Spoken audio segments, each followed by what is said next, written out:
where the news comes first. You're watching WESH News Channel 2.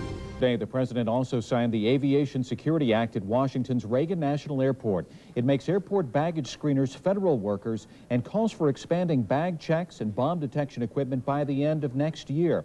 Flight attendants and pilots will also be required to get additional training in handling violent confrontations, including hijackings. News Channel 2's Sally Kidd reports many passengers are also learning to fight back on their own, and the lessons can be extreme. No! No! The techniques are brutal and repulsive. You've got to want to stick this all the way through his eye, through the back of it, and into his brain. And some people could never stomach it. No! No! No! No! No! But personal security expert Andy Stanford says passengers should use immediate deadly force against a hijacker. I'm going to be the voice of the hijacker. Everybody stay down! Stay down! Stay down!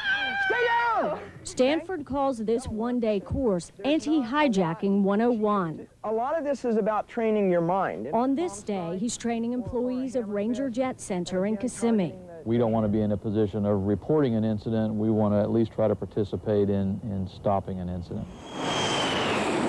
The notion that hijackers want to cut a deal disappeared on September 11th.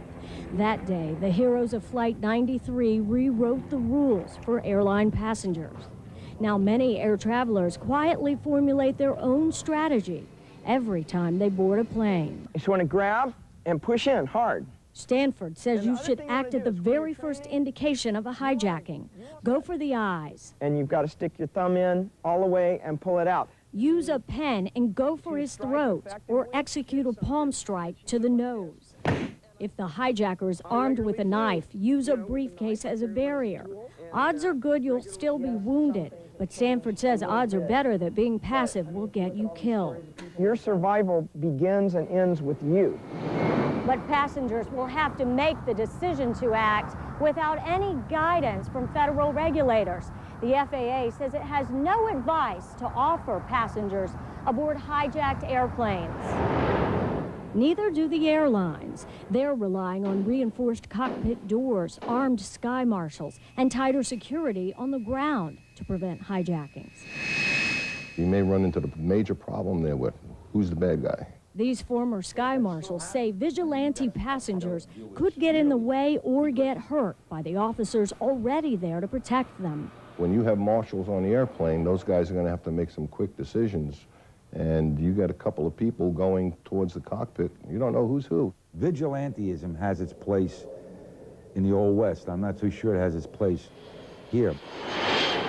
Without any clear rules to guide them, air travelers are left to decide for themselves. No! No! No! No! Much like the heroes of Flight 93, who relied on information and instinct and made the decision to take on the hijackers. Sally Kidd, News Channel 2.